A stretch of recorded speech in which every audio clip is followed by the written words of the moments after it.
All right, is my screen coming through okay?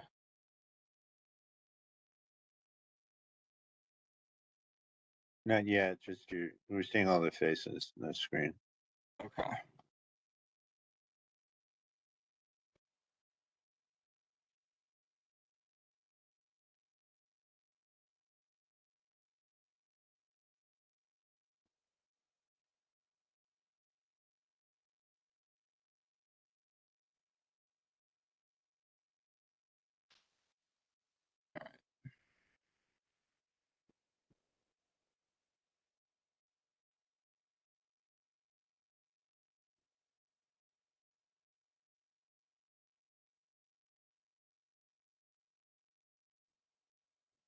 Okay, having a bit of trouble with my presenter view on PowerPoint.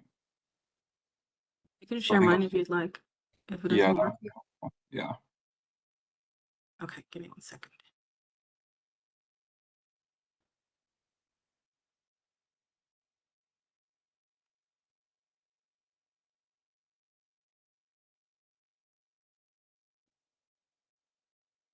Everybody see the presentation? No, you get your file. Let me try it again. Give me 1 sec. Sorry. Okay. How about now? Yes. Yeah, we've got it now. Okay. Let me just from the beginning. Okay, just let me know when you want me to go to the next slide and I'll do it. Great. Well, thank you everyone for joining. It's 6:02 now, getting started for our 20th Community Advisory Committee meeting for the Vincent Thomas Bridge Deck Replacement Project.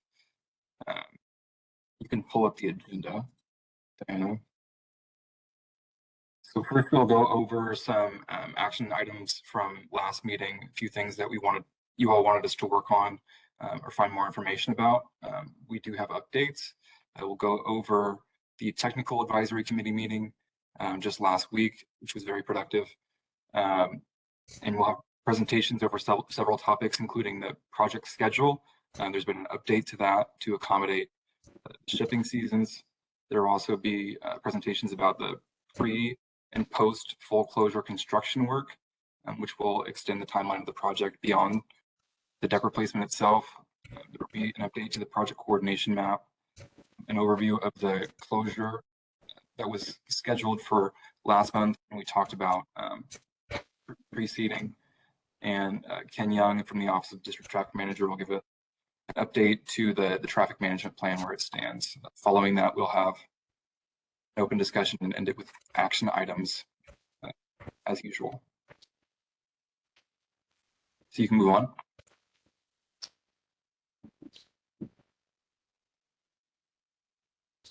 Thank you. So the first item here is to upload the meeting minutes and recording to the project website. That's been done. You should be able to access it at VTB Virtual Event Room. Ray from the Northwest San Pedro Neighborhood Council asked us about raising the changeable message signs that we have when we do initiate closures. He said that vehicles, especially big rigs, blocked the visibility. We looked into this, and Ray, what we've learned is that we have limitations on how high we can place changeable message signs. The top of the sign, there's a maximum limit of 14.5 feet. So that the solution is kind of to just place more signs in different places where people have more opportunities to see it. But this is also why Caltrans needs to have a comprehensive communications plan and apparatus when we do have the closures implemented, so that we can keep people updated on traffic issues or incidents and any updates to future meetings.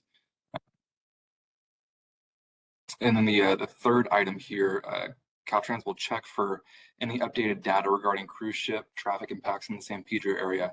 The update there is that Port of Long Beach collected data earlier this month at 2 ramps for State Route 47 near the bridge. And the data is not available for that yet, but Caltrans looks forward to receiving it in the days or maybe the week ahead. And the last item is about the Senator Richardson's office inquired about a few of the project materials and whether they'd be available in Spanish, which they are, and we provided them to the office after the meeting. So before we move on to the next section, I was reminded that I missed the introductions. So before Rima goes over the next section, I'll introduce some folks. So first, I'll go over the Caltrans staff and attendance here. So first, I have my partner on the project, Diana Jimenez. Good evening, everybody. I'm Diana Jimenez, Public Information Officer for Caltrans District 7. Thank you. Andy. Good evening. My name is Andy Chen. I'm the bridge construction senior for this project from Caltrans. Thank you. Thank you. Alex Brown. Good evening, everyone. Alex Brown, Caltrans Environmental Planning. Wilfred Domingo. Hi, good evening, everybody. Wilfred Domingo from Caltrans Office of Mobility Programs. Thank you. Samuel Gallardo.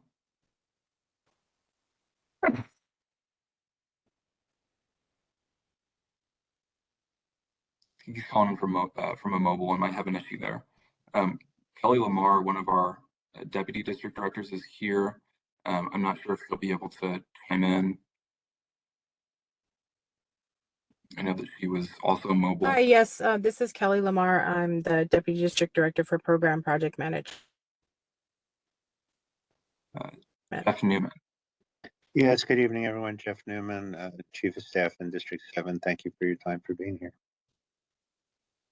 Thanks. Shane Weaver. Good evening, Shane Weaver, Caltrans District 7 Governmental Affairs Liaison.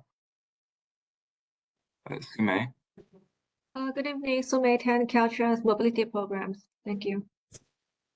Thank you. And the one who reminded me that it was not the Port of LA that collected data. It was the Port of Long Beach that collected that data for cruise ship traffic. But Rima, the project manager. Good evening, everyone. Rima Chebilo, project manager for this project. Okay. All right, Alice Tyree. Good evening, everyone. Alice Tyree, Chief Executive Liaison to District 7 Director, Caltrans. Thank you. Kenyon. Good evening, Kenyon, Caltrans, Office of District Traffic Manager. Great. And then the community members in attendance here, we have Art. Yes, Art Motorkeen, Senior Media Relations Specialist for the Port of Long Beach. Thanks, Augie. Augie Bezmelinovich from the Port of Los Angeles. Thank you. Brian Martinez. Brian Martinez, Senator Richardson's office. Great. We have a write-in from Luis Vasquez Amjak or Ajmak with Lava, which is we have an outreach firm. Yep, thank you very much. Eric Morin. Yes, Eric Morin with the Pacific Maritime Association. We have Irma. Hello, Irma Lara Venegas with the Greenbelt Neighborhood Group. Koa or Koa. Good evening, Keikoa Anderson with Gateway Cities Council of Governments. Thanks. Mario G. Hey, good evening. This is Mario Gutierrez working for Caltrans Office of Design. Oh, okay. We don't recognize your device for some reason. Monica? Monica Garcia, Wilmington Chamber of Commerce. Thanks. Nina Turner. Hello, everyone. Nina Turner, Port of Long Beach, Local and Regional Government Relations Officer. Thank you. Raul Moreno. Hi, good evening. My name is Raul Moreno. I'm the principal at San Pedro Early Education Center, right next to the San Pedro Adult Education Center. Good evening to everybody. Thanks, Raul. It's good to see you here. Ray? Ray Regalado, President, Northwest San Pedro Neighborhood Council. Thanks. And Sean Kearns.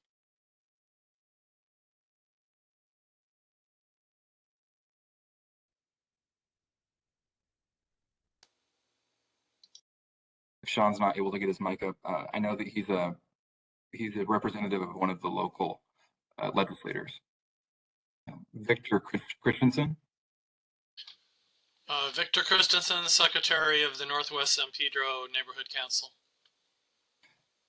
Okay, so that's everybody introduced, and Diana will be able to move on to the next slide for Rima's presentation. But thank you everyone for joining us.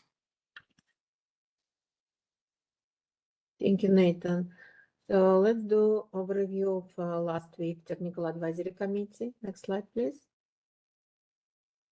At April 15 Technical Advisory Committee meeting, we shared the following presentations: project schedule update, pre-full closure construction work and post-full closure construction work, project coordination map.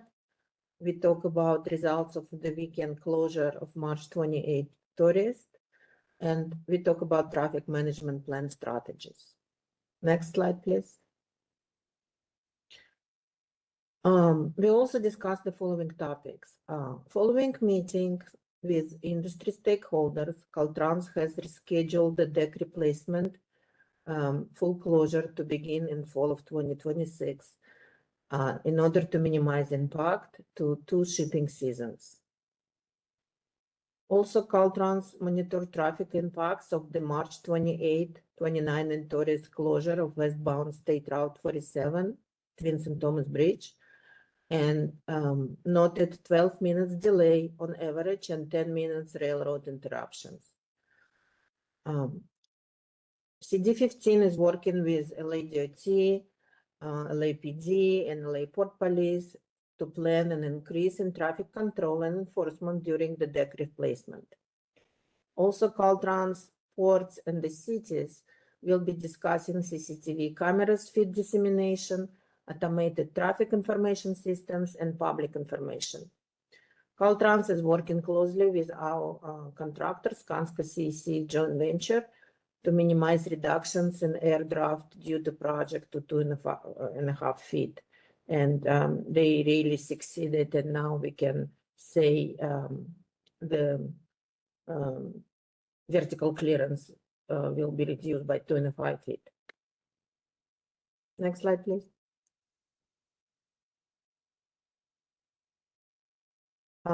Project schedule update.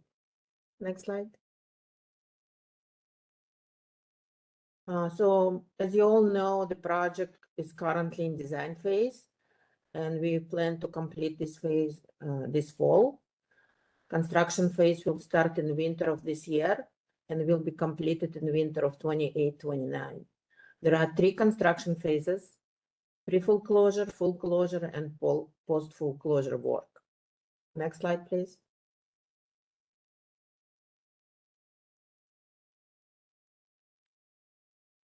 Next slide. Thank you.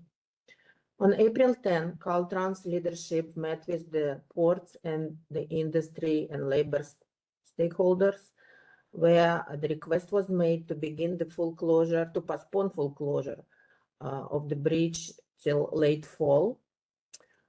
So the 2 shipping season will not be affected. And this is the revision I want to show you today.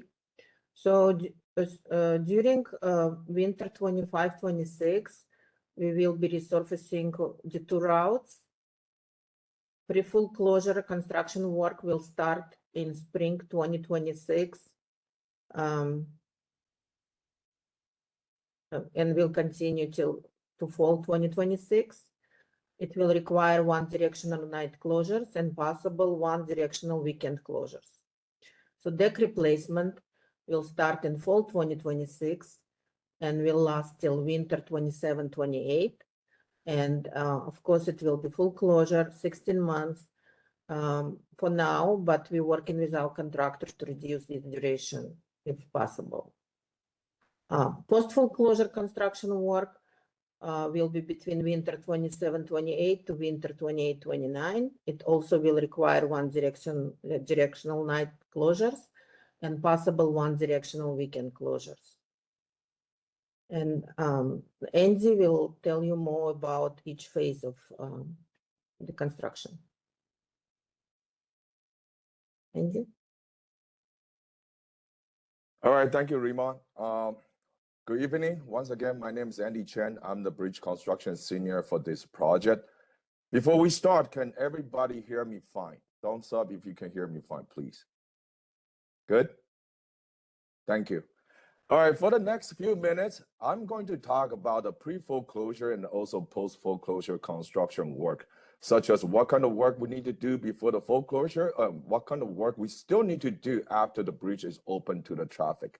And after that, I'm going to talk a little bit about the work during the foreclosure, such as the sequence of the deck replacement. All right, next slide, please. Okay.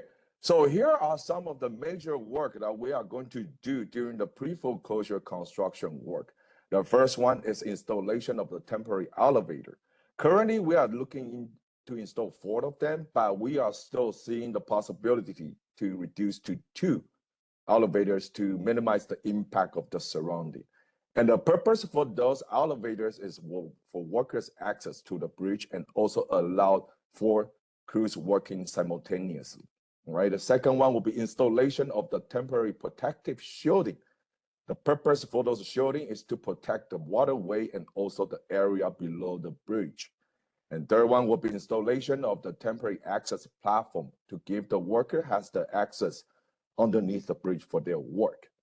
And installation of the temporary bracing to ensure the stability of the bridge after the deck is removed. And of course, we're gonna resurfacing the detour routes as a request. All right, next slide, please. And here are some of the work that we need to do after the bridge is open to the traffic, known as the post-foreclosure construction. There are 2 types of the work. One is permanent work, one is a temporary work.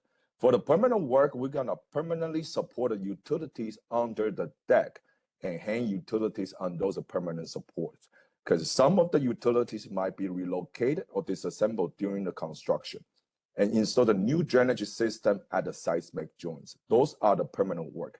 As for the temporary work, we are going to remove the access platform that we installed during the pre-foreclosure construction, and also the protective shieldings. And for the protective shieldings, the metal 500 feet of the suspension portion that right above the Cerritos channel will be removed before the bridge open to the traffic for the better access for the ship underneath the bridge. And we also gonna remove the temporary elevators and also the temporary bracing. Next slide, please. So here is the picture of the elevator that we installed in the year 2011 next to the Vincent Thomas Bridge. And this time we are going to install a similar elevator at the 4 locations and possibly reduce to 2. And currently they are designed to be at the bend 9, 11, 12, and 14. And those elevators are essential to the work. Not only that they provide the access for the workers from ground to the deck, but they also reduce the number of the truck on the deck. As we all know that Vincent Thomas Bridge is a very narrow bridge, and we need all the space that we can get in order to have an efficient operation and speed up the construction. Next slide, please. And another way to maximize the spacing is to utilize the gantry crane instead of the conventional crane. Therefore, we are going to install the gantry crane support on both sides of the bridge on the rail and utilize the gantry crane for the purpose of the deck replacement. Next slide, please. And here's the picture of the quick deck protective shielding that we installed on underneath the Vincent Thomas Bridge in year 2011. And this time we're gonna utilize the similar system for the work, and we are going to cover the entire bottom of the Vincent Thomas Bridge with this kind of system. And this kind of work require one directional nightly closure and possibly one directional weekend closure too. And contractor is gonna assemble them on top of the deck and lower them by section with the crane and install them underneath the bridge. Next slide, please. And here are some other pictures that we use the similar deck system for other bridge, just showing that we have a lot of experience with this kind of protective shield in other projects. Next slide, please. And here are the temporary bracing that I was talking about earlier. We're gonna install them on the bridge to stabilize the bridge after the deck is removed. Next slide, please. So those are the pre-foreclosure construction work and post-foreclosure construction work I was talking about earlier. Now I'm gonna go into the work that we're gonna do during the foreclosure. First, of course, we're gonna replace the bridge deck. Second, we're gonna reconstruct the bridge railings. Third, we're gonna reconstruct the median barrier. Fourth, we're gonna reconstruct the drainage and replace the seismic sensors and reconstruct the overhead sign. Those are the work that we're gonna be doing during the foreclosure. Next slide, please. And here's the sequence of the deck removal I was talking about earlier. And for this presentation, for my presentation, the blue indicates that the things we're gonna put in during this stage, and red color means indicates the things we're gonna take out during this stage. So we are going to replace the deck at eastbound first. The step one is to install the gantry rail brackets for the gantry crane and install the gantry rail. And third, we're gonna remove the existing railing, remove the existing curbs, remove the existing median barrier. And later we're gonna install the K-rail in between the eastbound and westbound. So on the eastbound, that will be construction zone for the deck removal and replacement. On the westbound, that will be the access zone for the workers. Next slide, please. So step number 2, we are going to cut the existing deck in 6 segments for each span and pick them out one by one with the gantry crane, load them on the truck and ship them out. Next slide, please.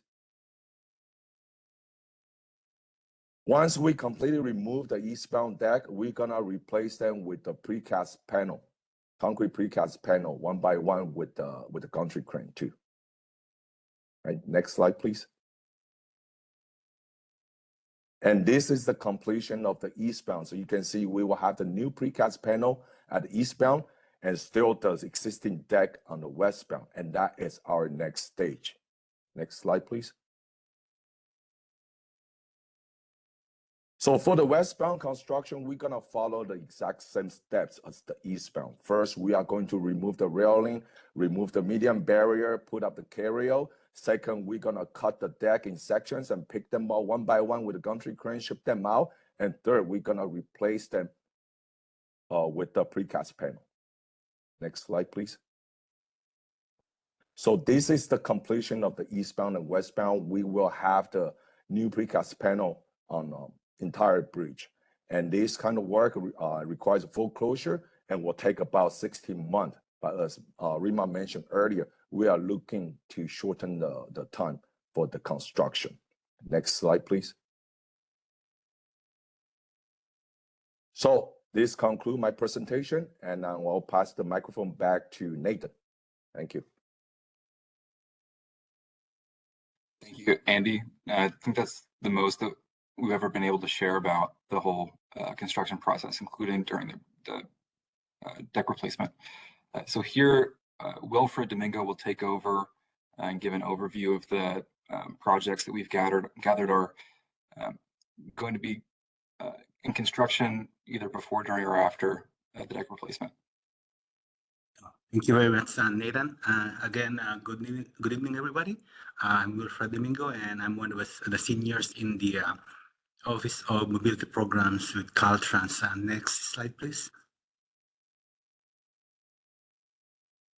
Okay, so this is our latest project coordination map. So we've been having meetings with our partners, especially with the cities and the ports. So if you notice, the latest addition to this map are projects UVWX. So these are mainly from the city of Long Beach and the port of Long Beach. So if you notice, these are not within our detour routes, so they're not highlighted as red. So if you remember, we have some of the projects that were highlighted in red before. So we don't have the red highlighted projects now. Yeah, and that's a good news. Mainly with projects A and B, which are the city of LA Alameda District widening project. So based with our project coordination with them, they'll be doing the project after we're done with the Vincent Thomas Bridge project. So that's a good news for everybody. Again, the projects UVWX are the ones, if you can see on the right side of the map. So these are projects that are mostly localized, and the detours will be also localized. So we don't expect a conflict with the Vincent Thomas Bridge project. Next slide, please. Okay, so these are our latest schedules. So just like what Rima stated earlier, we've changed the schedule for the fall closure. So which will be now on the fall of 2026, and the expected end will be the winter of 2027-2028. And of course, if you notice on Project B, which is the Alameda Street South Improvement Project, this will start after the construction, the full closure of the Vincent Thomas Bridge. So that will be in the winter of 2027-2028. Then the end will be to be designed. So after that, Project A, which is the north portion of the Alameda Street project, will commence also. So that's a good news. Of course, we have projects, the dark brown. These are Project E and Project S. These are projects within the detour routes, but we don't expect this to have a significant impact with the construction of the Vincent Thomas Bridge project. So these are all good news that we're having with a partnership and meetings with the different agencies. So that is the latest in our project coordination map and schedules. Thank you.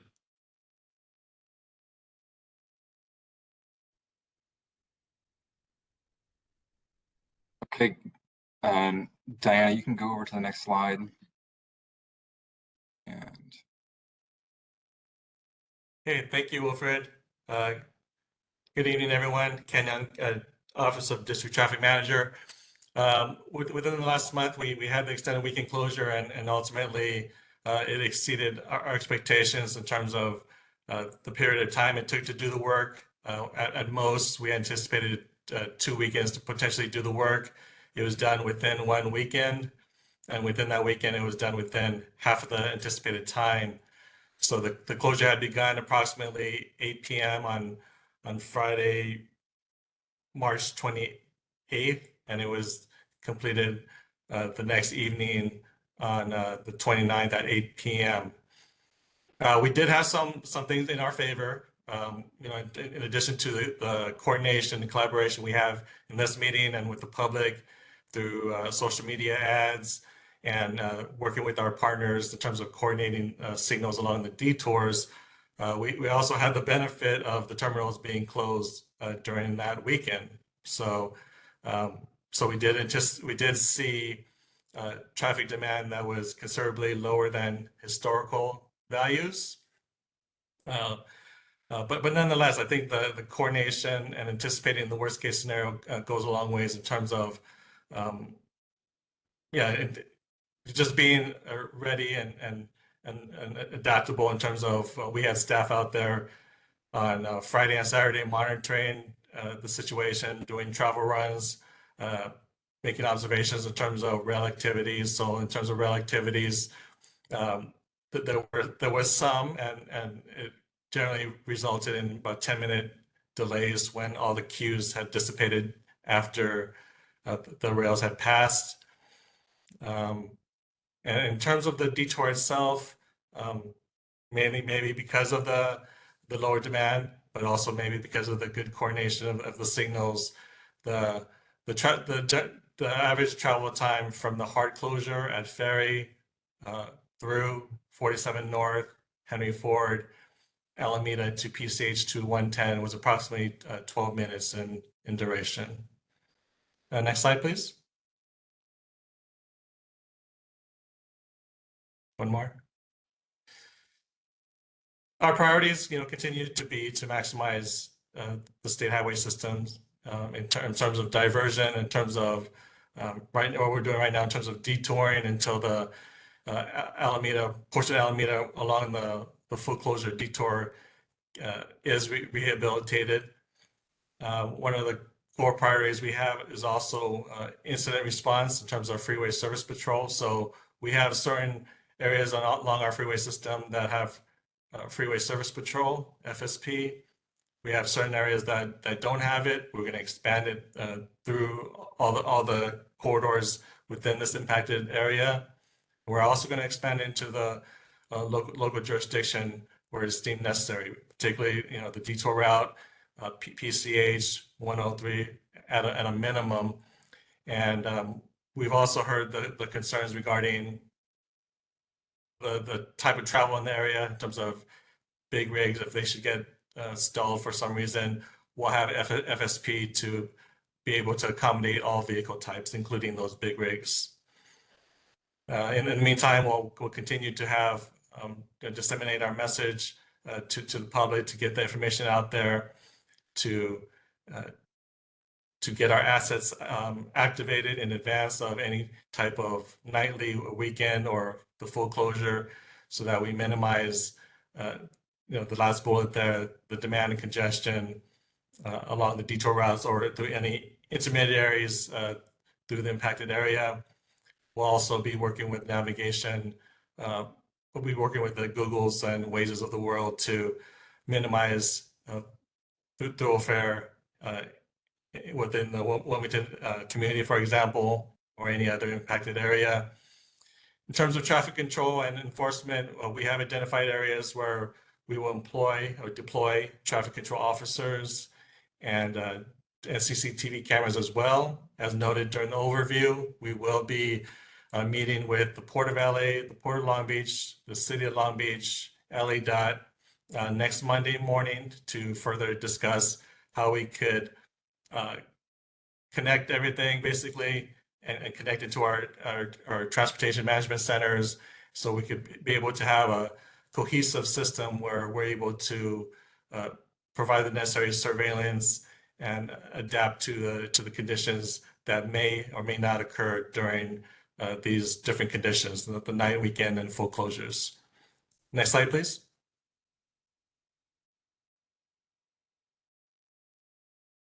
This slide represents the detour associated with the full closure. This will be again activated as soon as Alameda is rehabilitated.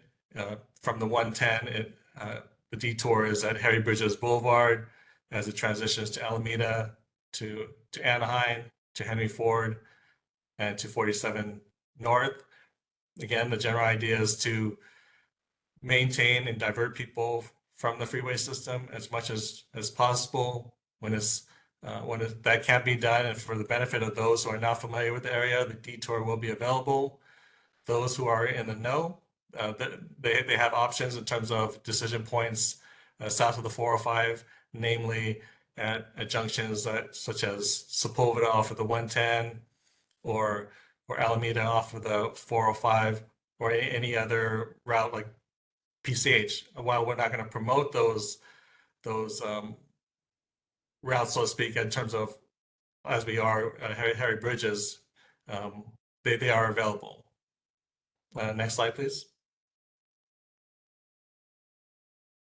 The next couple of slides will speak to the night and weekend closures in the eastbound direction as it relates to availability for the most part of 103. So this slide depicts a case where Route 103, as we know it today, is not available, and we would and the detour would be from the 110 to use PCH to access Alameda, Henry Ford, and 47, or to continue straight along PCH to the 710 to the ultimate destination. In terms of this, for the most part, it would be Long Beach. Next slide, please. In the case where 103 is available, it kind of goes back to our priority. We want to try to maximize the use of our state highway system. So the detour would be similar off of the 110, utilizing Pacific Coast Highway to 103 instead of Alameda, accessing 47. And next slide. And this slide basically represents the detour that we had deployed in late March, where there's construction activity on northbound 103, and the detour was from the 710 towards San Pedro. To the access would be to utilize PCH westerly to the 110, or if one were to continue on 710 to the 47 to the hard closure in the worst case scenario at Ferry Street, they would utilize North 47 to Henry Ford Avenue to Alameda to PCH to 110 to ultimately access San Pedro. Next slide, and I think that may be it. Yeah, that's all. Back to you, Nathan. Thanks, Ken. We had one attendee submit a couple comments. Victor, if you'd like to unmute and verbalize your comments, and we can try to get a response to you. Otherwise, I'll read them off. Okay. Most of what I've seen, pretty much all of what I've seen, is only for the first comment talking about detour routes and impacts to roads and areas east of the Harbor Freeway. But when you look at what is really going to happen, because people are going to find ways that they want, regardless of what you designate as official detour routes, there are going to be problems with people going from Gaffey up First Street, Channel Street, Capitol Drive, and Westmont Drive in particular. And I've seen nothing that has been, talked about or in documents that mentions how those are going to be impacted and how probably roads will need to be repaired afterward. And then the second comment is, in an earlier slide, it had the deck replacement phase going from winter 27 to 28. No particular time period in 28, but as I'm sure most people know, we've got the Olympics coming in 28. So assuming, and whether or not that's a good assumption is a whole nother question, that the deck replacement phase actually ends prior to the Olympics, and even better, prior to the activities leading up to the Olympics, because there's going to be stuff going, leading up to it, not just the Olympics themselves. How is the post full closure phase going to affect the Olympics? Because if the deck replacement does end before the Olympics, it probably won't end very much before the Olympics, which means the post full closure phase will probably go into the time period where the Olympics are actually taking place. All right. And then, even though I didn't put it here, there's also the question of the other events coming up before then, like the World Cup and Super Bowl and things like that. Okay, thanks, Victor. And I think Ken, I'm going to pass it to you, at least for the first question, about the west side of the bridge considerations there. In terms of Gaffey, we realize that's. I mean, I think from the south end of the 110 on Gaffey, the primary detour per se is we would recommend motorists to continue to head north to and then exit at Harry Bridges and utilize that detour. We do recognize that there will be some residual that will utilize Gaffey going off to the west and Channel Street, like Victor had noted, and there's use within that area of Gaffey to access Channel Street, ultimately to Harry Bridges. We do have a traffic operations analysis report that was conducted in that area. I can't recall off the top of my head what improvements were mentioned in that area, but we do recognize that there's a lot of traffic generated in that area. We have heard the concerns in the past, and we're looking to do any type of mitigation that we can anticipate in terms of the anticipated demand going by and through those areas along Gaffey to the detours or any other alt center routes.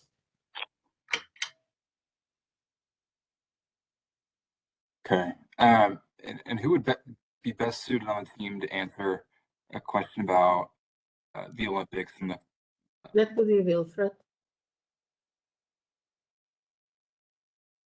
Well, I can help. I don't think Wilfred is aware. So I believe the goal was for Vincent Thomas Bridge project to be done before LA 28.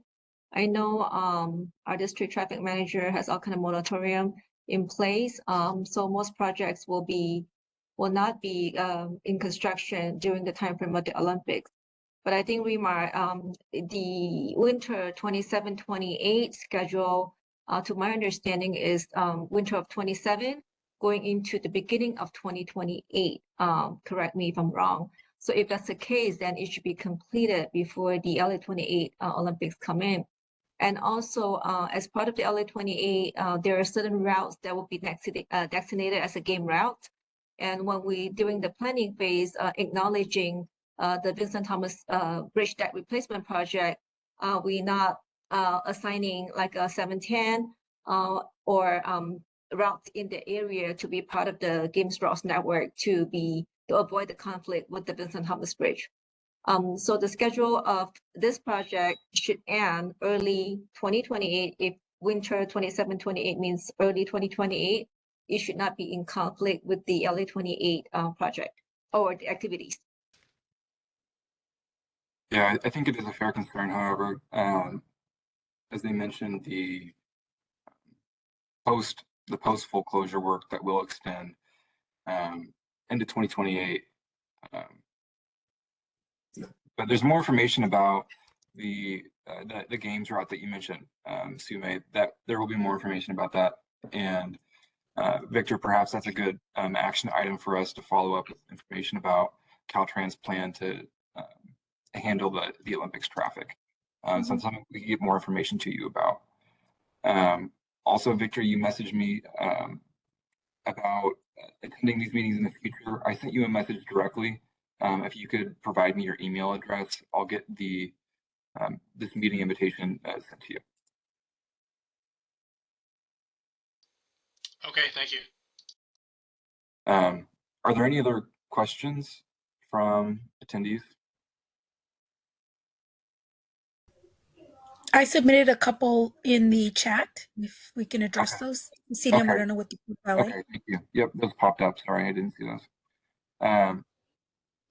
And you're welcome to just kind of verbalize it, or we can work through them. Yeah, absolutely.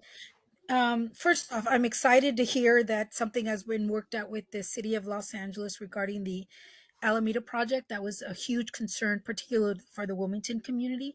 I'm just wondering if there's something in writing or something official that we can communicate to the community, because I can share that has been a concern for a while, that the two projects were overlapping. And as we all know, the burden falls very heavily on the Wilmington community. So the fact that you have worked something out where the Alameda project won't start until after this project is completed is wonderful news, honestly. is there something official, an updated schedule from the Alameda project that we can share with the community? You can answer that, Nathan. So, Cecilia, we're still working with City of Los Angeles. We made a big progress. So they postponing beginning of their project until our full closure is lifted, not the whole project, just the full closure. And yes. CD15 also included in all these discussions. We don't have updated schedule in writing yet, but we really progress. So I think very soon they're going to let everyone know of the new schedule. That's Hey, wonderful Cecilia. news. Yes. Hey, Cecilia, it's Axel. So I can provide you the latest schedule that we have on the Alameda side with this this kind of agreement that we're working on in place so that we can get an idea of what it's going to be. But it's essentially going to look to be a handoff as soon as they're done with the bridge, them handing off, a portion, or us being able to kind of take on our project as soon as they're done with the bridge. So I'll give you an updated schedule. And then in terms of in writing, we're still kind of working. That's great to hear. I think once it's in writing for the public, it becomes official. And so when we're ready to do that, no pressure. I think this is great news. I'm happy to hear that between the two agencies, we figured out a way to make it work, at least as it relates to the Wilmington community. I think that's great news. So congratulations to you all, but put it in writing so we can share it, and then it really means something. So thank you, Axel, and thank you. And then my second question, my second question was as you were going over the closures and what's going to happen and what the routes are, I'm going blank. I don't recall if this was already brought up. I suspect it has, but will there be a 1-800 number that we can have handy should and when, and most likely will, calls come in, concerns come in, where there will be somebody in the PR side of it and the community relations side of it that can respond to or address questions? Is there something that's already planned for this? And if not, can you consider that? Because I think it will be very helpful for everyone to be able to offer that to the general public. Cecilia, in our conversations with Lady OT, they told us that number already exists. I think, but I'm sure there is an LADOT number, but as it relates specifically to this project during the duration of this project, so the public knows, I think it's important, and I would advocate for that specific to this project during the duration of this project, it would be nice to have, whether it's your agency, whether it's your public relations agency. I don't know, Axel, does it fall on LADOT to answer these questions related to trucks and congestion and all that? I feel like it shouldn't fall on the city, but maybe you can answer It's a little tough because, I mean, obviously the bridge closure is the bridge closure, but what they're going to be using to get around the bridge closure is really our right of way. So I don't mind making the ask. We're obviously going to be heavy in budget sessions the next couple of weeks. So I don't mind making the ask of DOT to see if we can generate a number that's project specific. But I get what you're saying, because you guys are going to get the calls and our office. Yeah. And the right thing to do is, here's the number you can call, and somebody should be tracking and responding to it. But thank you. I do appreciate that. I will continue to advocate for that, because I anticipate, again, for the Wilmington community, but as well as San Pedro, our ILW workers, all of them, there should be somewhere that they can refer these issues to. Thank you. I appreciate that. I've heard some discussion about this and some ideas about somehow traffic management center. So I think there's a few options, and also is it 511, the freeway service patrol that people can access? Is the number, I think it's 511. Yeah, I think you're correct, Nathan. Yes. Okay, and that would be for a situation where like a big heavy tow truck would be required to move a big rig or just a collision on the freeway system. And the freeway service patrol is one service that we're intending to expand deeper into the project area as one of our traffic management plan strategies. deal with incidents when they come up. So 511 is like a Caltrans type number, like sort of like 311 for the city. Is that? We work with we work in concert with Metro to Oh, get information and to receive information. So that's an avenue to that's also an avenue that Nathan is mentioning in which any kind of concerns can be conveyed. got it. 511. Thank you. And Eric Moran has had his hand up for a while, so I'd like to let Yeah, him. no, I just had a quick question about Alameda south of Anaheim and Henry Bridge, since that's the primary detour route. When will the resurfacing or pre-closure prep work be done on that strip of roadway? Yeah, well, as part of the pre-construction work that'll start over the winter this year into the next after our design phase is finished up, and that of course will require a bit of action on the City of LA's part, authorizing the work to be done.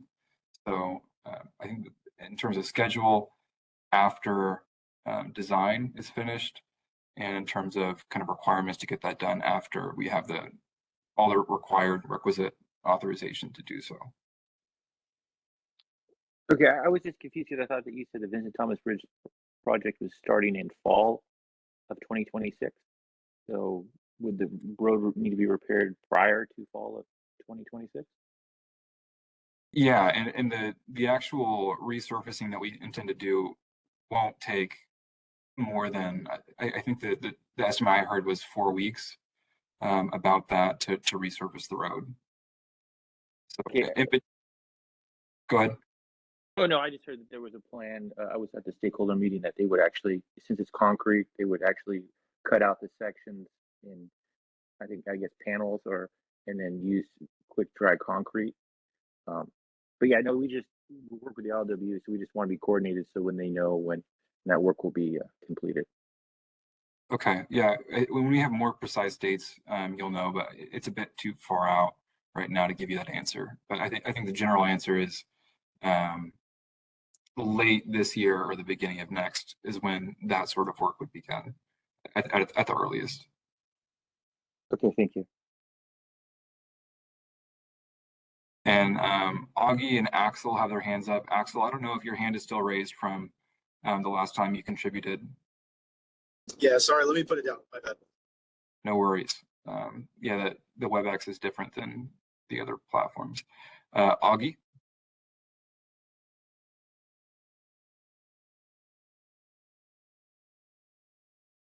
Augie, you've got your hand up.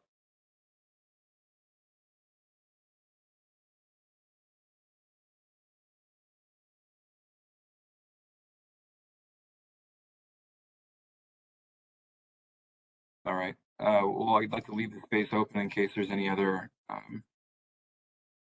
feedback. Ray, you've got your hand up now.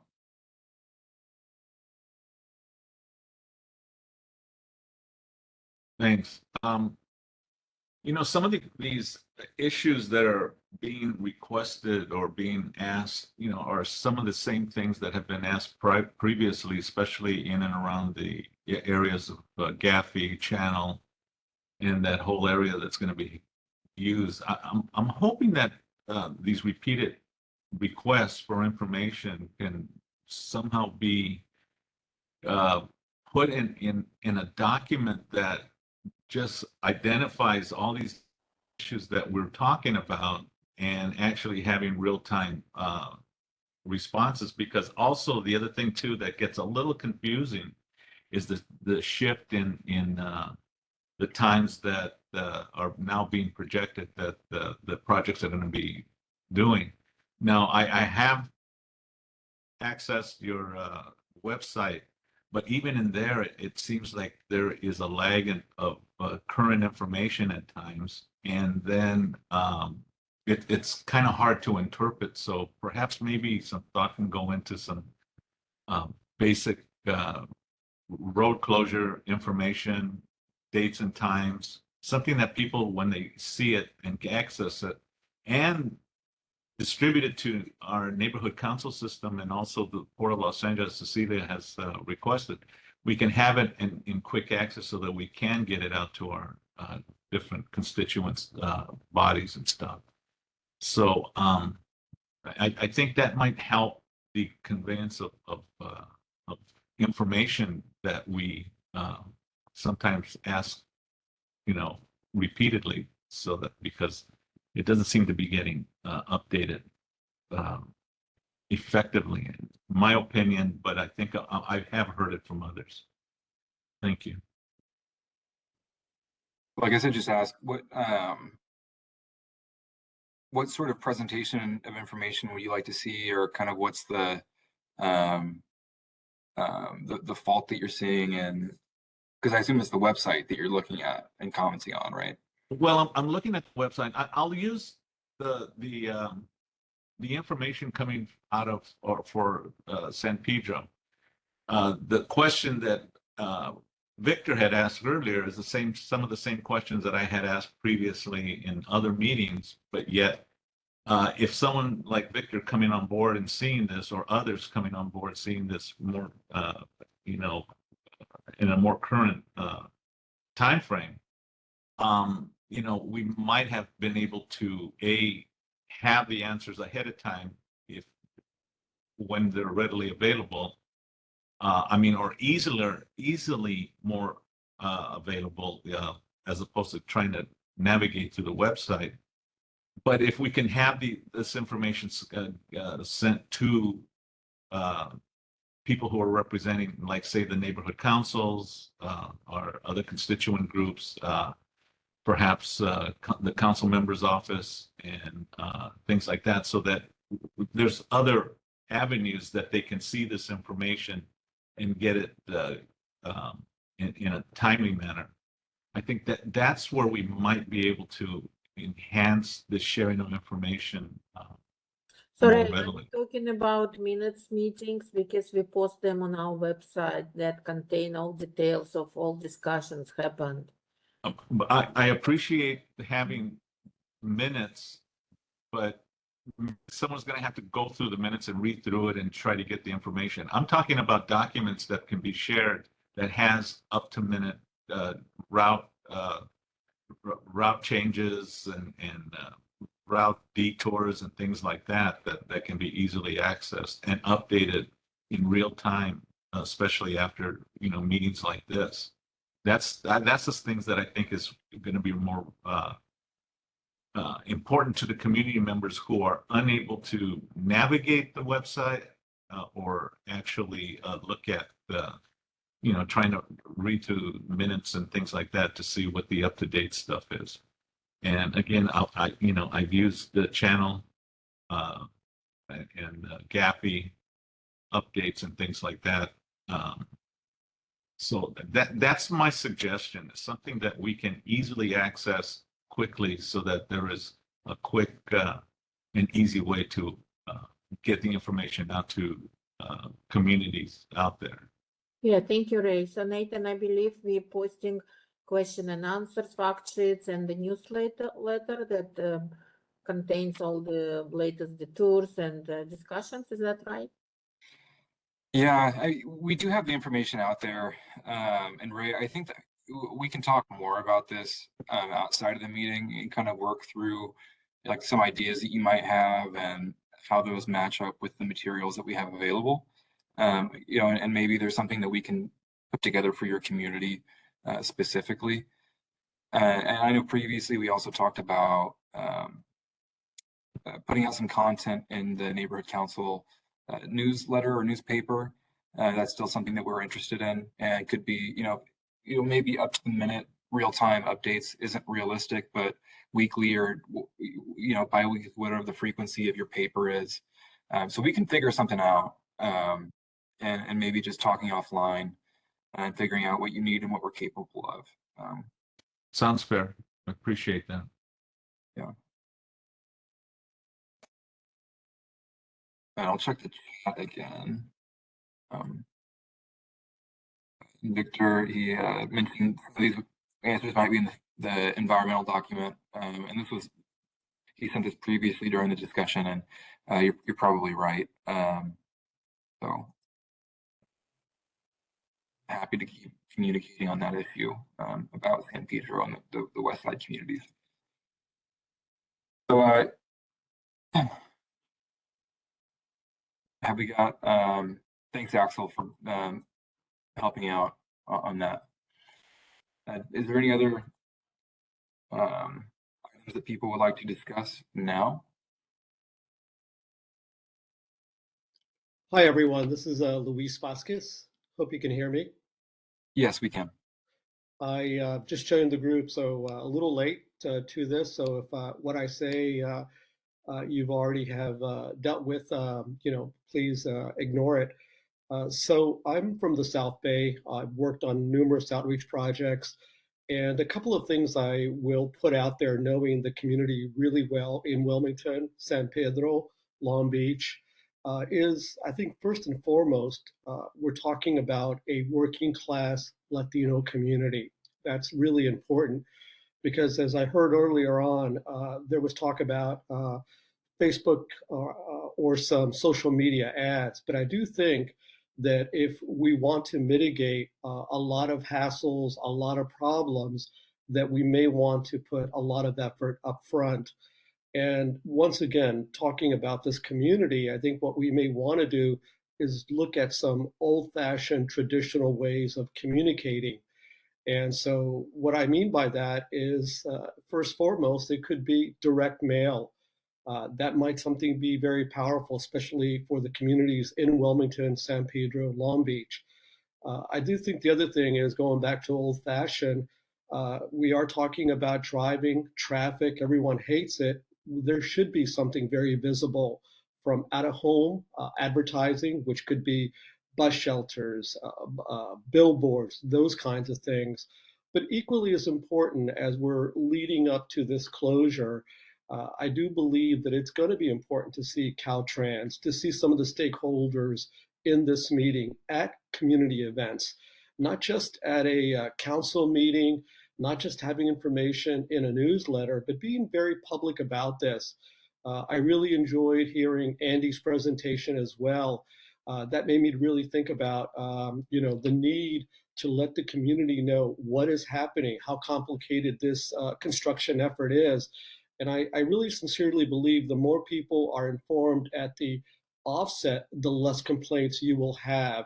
And what I noticed was it's a very complicated construction effort. You've got at the beginning, the middle, the end phase. And I think if I was living in Long Beach, I live in Redondo, I would want to know that, how complicated this effort is. So all is to say here is I'm looking forward to collaborating with you. I think there's a lot that can be done, not just digital wise, not just social media wise, but I think some old fashioned communications, as I mentioned. Thanks. Thanks, Luis. And it is true that certain parts of this community don't have the same access to maybe a traditional computer, but maybe they still are on the internet with social media, with mobile phones, which is why we do believe that social media advertisements and a texting program that we're establishing will be really important to meet or to communicate, engage with certain parts of the community that you're mentioning. Traditional mail is also part of our communications plan for this project. More to come about that, I think, in the weeks ahead. And then other types of communication that you just can't miss, like a network of signage all across the region, not just around Vincent Thomas Bridge, but extending over to, toward Orange County, San Bernardino County. And community events is something else you mentioned, and something else that Caltrans is doing. We have one. Go ahead. Yeah, forgive me, Nathan. I think one of the most important points that I just underlined here is that we got to be speaking in Espanol. Once again, emphasizing the working class community. We are. And so my feeling with that is involving Univision, involving Spanish language radio. So I do believe that in the communications that we have going forward, it is really going to be important to have that communication because, again, I know the community, 90% of them, if you're out there, it's orale, it's in Spanish, it's Spanglish. So that is really going to be important. And why I want to emphasize this is, you know, the working class community gets overlooked. They're not going to be stepping up. They're not going to be going to these council meetings, as far as I know from my own experience. So if they're not going to be coming to us, we need to be coming to them. Sorry about that. No, I mean, I mean, I appreciate that. I certainly do. I mean, there's something called Title VI, which forces or requires all departments, especially Caltrans, to consider language barriers and to incorporate foreign language or non-English language materials into our outreach. And that's something that Caltrans has done. We have many materials available in Spanish. Some of the new outreach mechanisms that we're establishing, like texting, will also be done in Spanish. So I think at every step along the way, there's been the Spanish option. And I totally appreciate what you're saying, but I did want to respond to you know, some of the points that you made, because you are newer here, and we have I think a comprehensive communications plan already, but there's more to come. So yeah, thanks for your input. Appreciate it.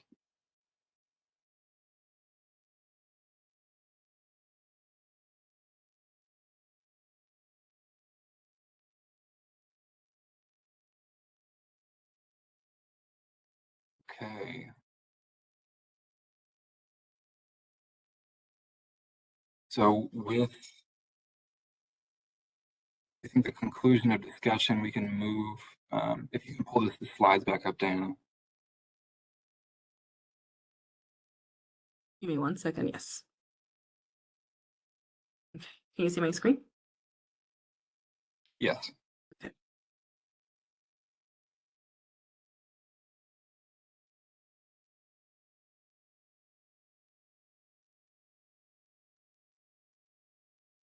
Okay, so action plans on this meeting.